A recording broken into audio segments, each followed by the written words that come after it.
Hello, government peeps. It's our first homework lesson of the school year. This is lesson 1.2, the one meaning unit 1, the lesson meaning the second lesson. Today we're going to take a look at voting habits. It's our first one that you're going to do on your own at home.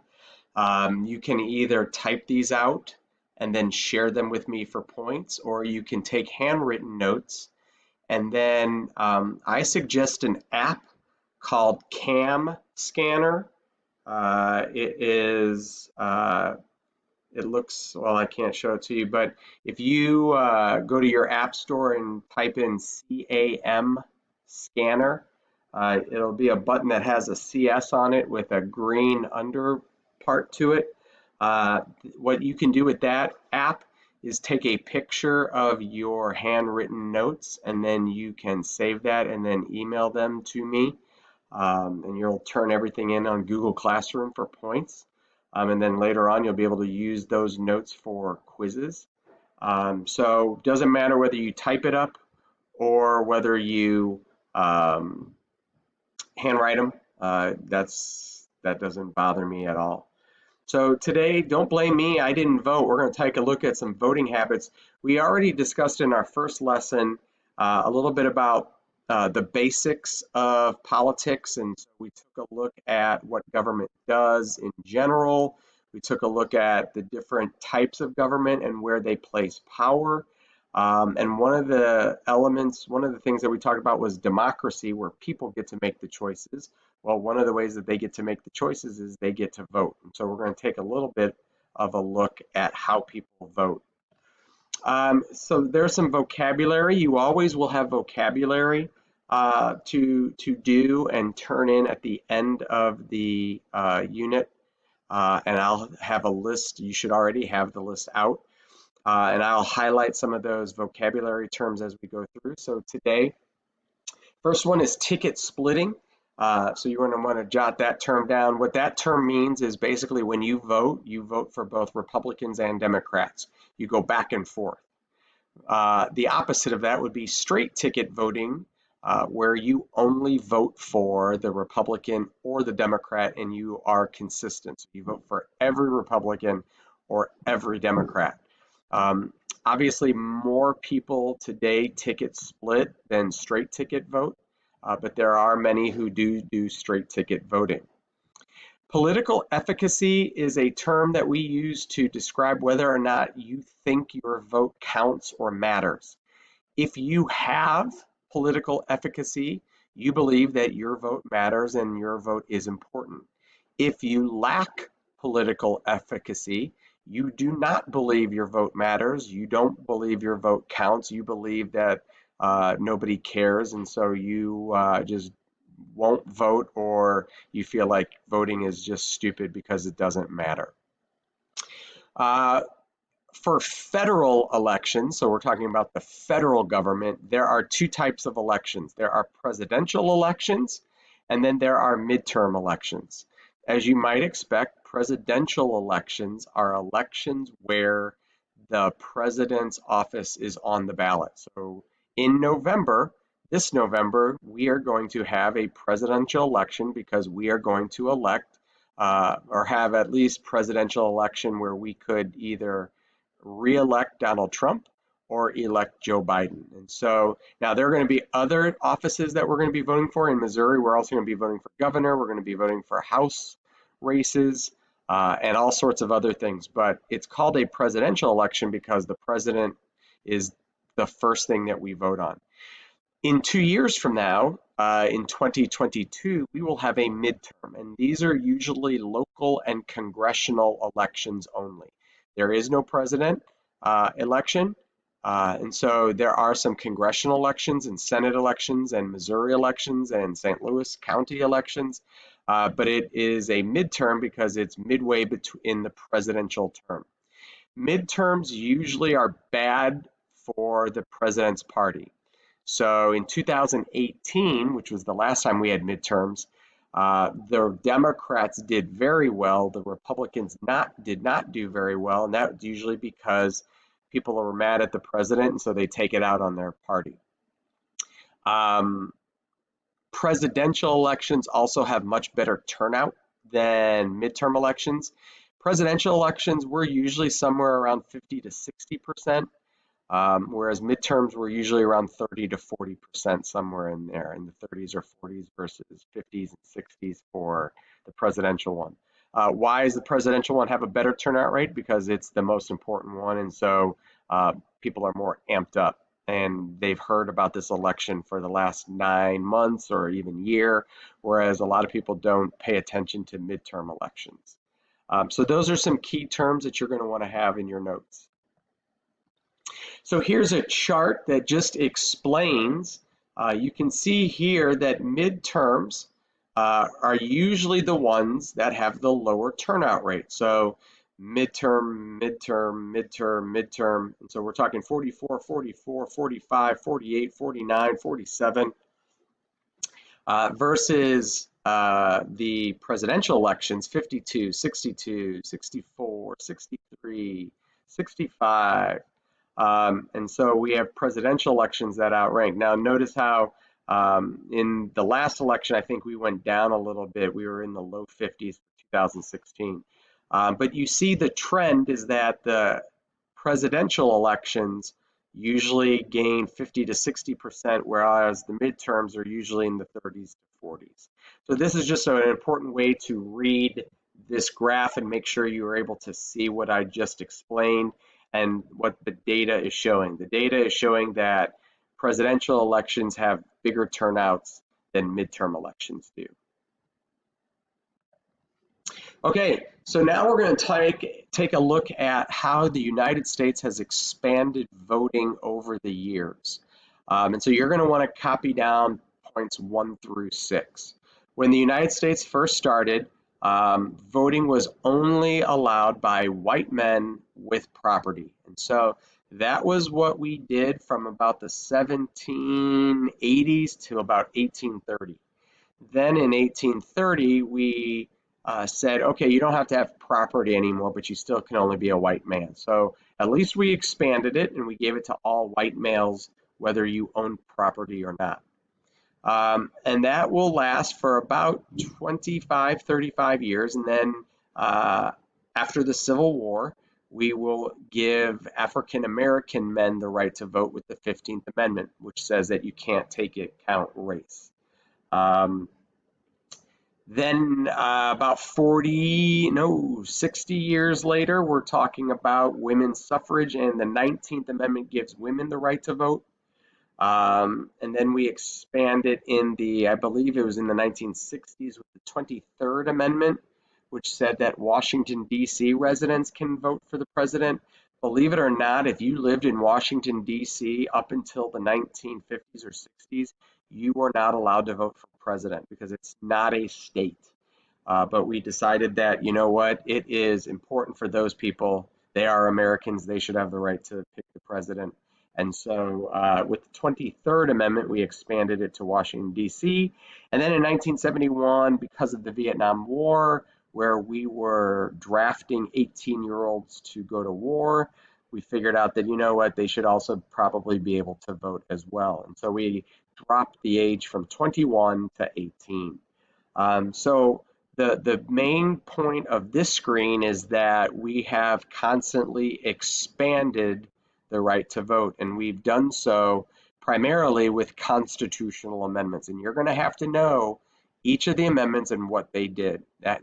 Those will be test questions and quiz questions for you. We also tried to expand by stopping things from happening. So, for instance, the 24th Amendment in 1964 said that you are no longer allowed to have poll taxes. A poll tax is basically when you charge people to vote. And that is illegal because voting is a civil right. It is a right that you have as a citizen, and it is not supposed to be up to money. And then in 1965, the United States, as part of the Civil Rights era, passed the Voting Rights Act, which also banned literacy tests so that you didn't have to prove that you could read in order to vote. And it also banned a bunch of other tactics that were used. And also put in place fair election guidelines for states to follow. So the 24th Amendment and the Voting Rights Act also expand voting in America. So add that to the list of the previous screen as well.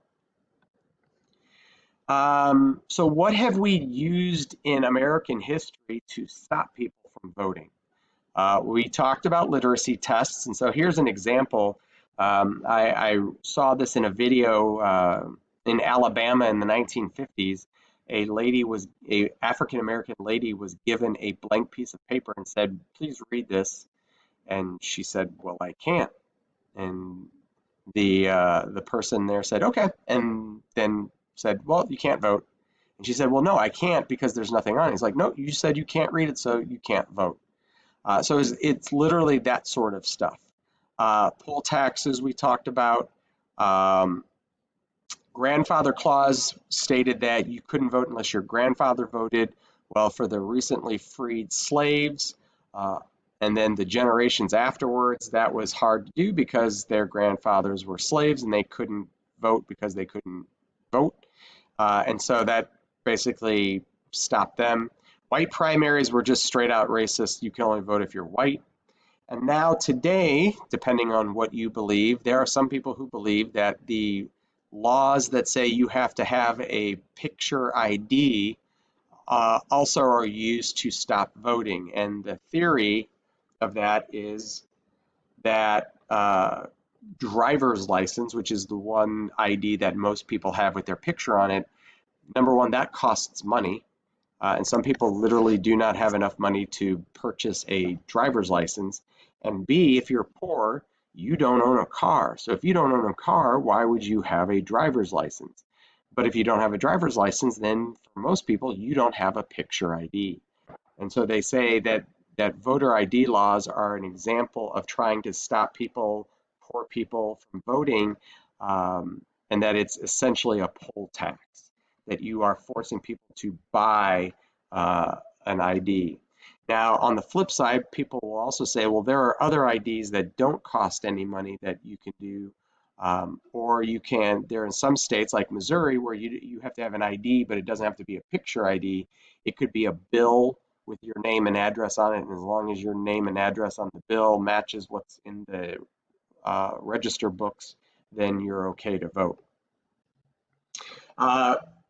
Who is hurt by voter ID laws?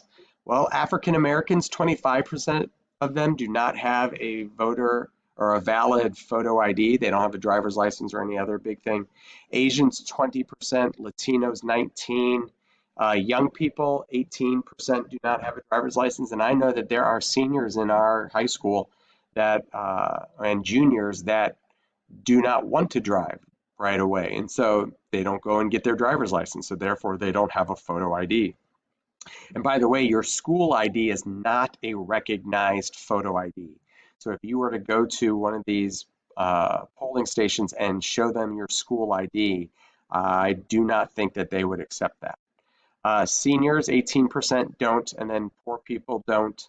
Overall, 11%, and white people 8%. So you can see that African Americans are overly impacted, Asians and Latinos are impacted, as well as the young people. Guess what these four groups have in common?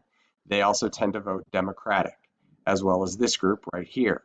And you tend to see, and I'm going to show you here in just a second, the states that have these IDs are ones that are dominated by the Republican Party. So let me show you this. So here is states that have no requirement whatsoever are the ones in gray. So you have your upper Northeast and your West Coast, which tend to be more liberal, and then you have your upper Midwest, and those can go either way. Non-photo ID, like Missouri, you have to present an ID. It could be photo, it could be non-photo. If it's non-photo, it has to have your name and address on it. If it's a photo ID, then it has to be an acceptable, like passport or driver's license. Some have only photo IDs. You have to have a photo ID.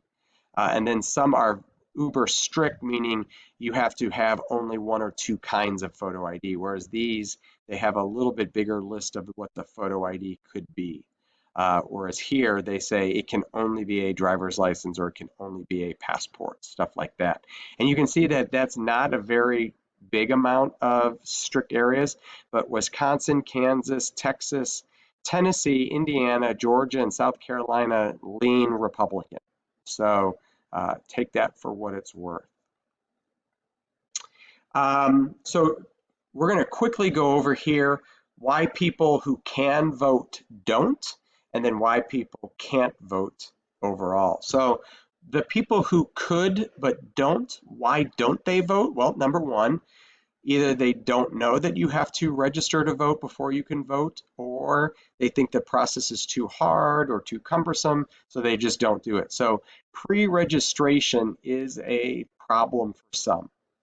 Even though it doesn't take you very long to do, you can do it at a whole host of places. And in fact, at Parkway West, you can go to the library when we open back up, and you can register to vote. If you are, by the way, going to be 18 by the time the election hits, then you can go right now. Even though you're not 18 right now, you can go register to vote. Why don't people vote? Well, if you're not in the location where your driver's license is stationed or says you live, then you can't vote because you have to vote at a certain location, and that location is right next to where you live. So if you're going to be out of town, then you have to get an absentee vote. Well, if you want an absentee vote in Missouri, you have to jump through a series of hoops in order to get that to happen, and some people just don't want to do that. Some people don't vote because they think that there's just too much on the ballot to vote for. Shame on you if you believe that.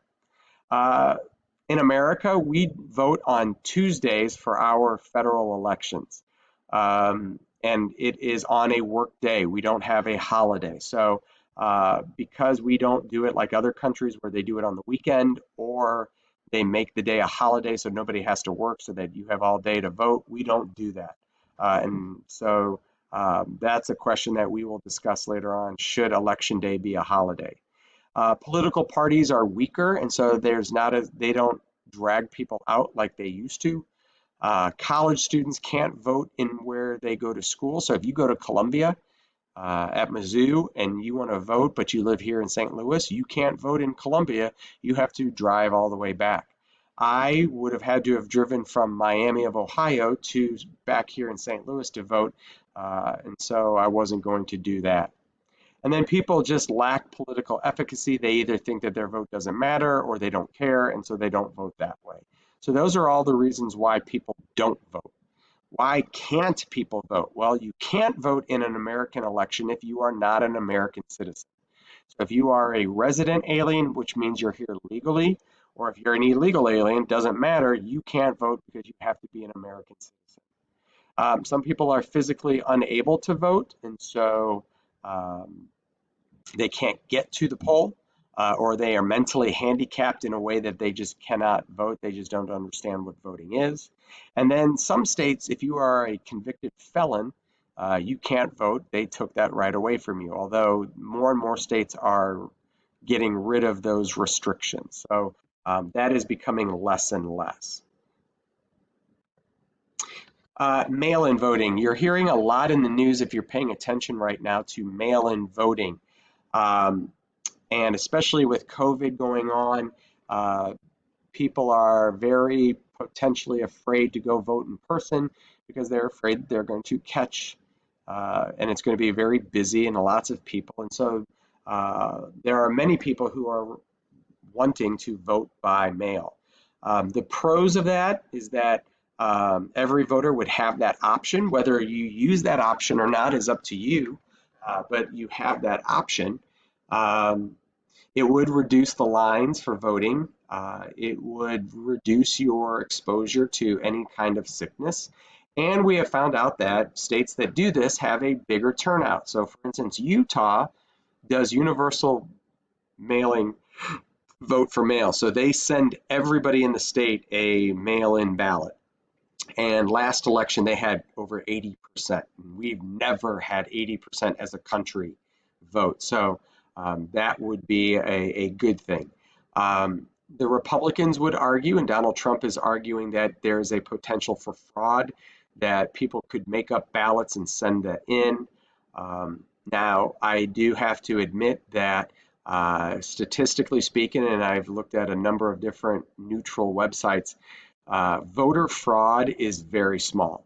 It's very, very small in the United States. We just don't see it. And even in states that have mail-in voting, they have low incidence of fraud. Now, a more direct con is that it costs more because you have to mail it in. They have to mail it to you, and then you have to mail it back. And usually the government picks up the tab for that. And so that could cost money, and would obviously cost money as far as the post office. They would have to ramp up things. So those are the pros and cons. We're going to, tonight, I'm going to give you a Flipgrid assignment where you are going to give your views on whether or not states should have mail-in voting or not. So kind of take a look at this. If you want to do some extra research, you can. And then you're going to do a 2 to 3 minute video where you are going to do a Flipgrid video on the topic of should the United States do mail-in voting. Here are the states that have it and don't have it. So right now, in the gray states, including Missouri, if you want a mail-in ballot, you have to request one, and you have to provide a valid excuse why, and they are limited in what they will allow. So we are on the more restrictive end. In the green states, if you have to request it, but if you request it, you don't have to give an excuse. They just will automatically send it to you.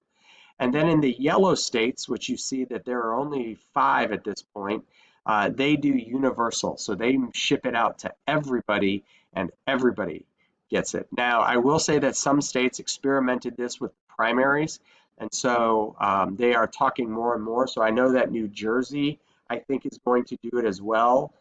They just came out like in late July and said, we're going to do mail-in voting. So I think you could add them to the list.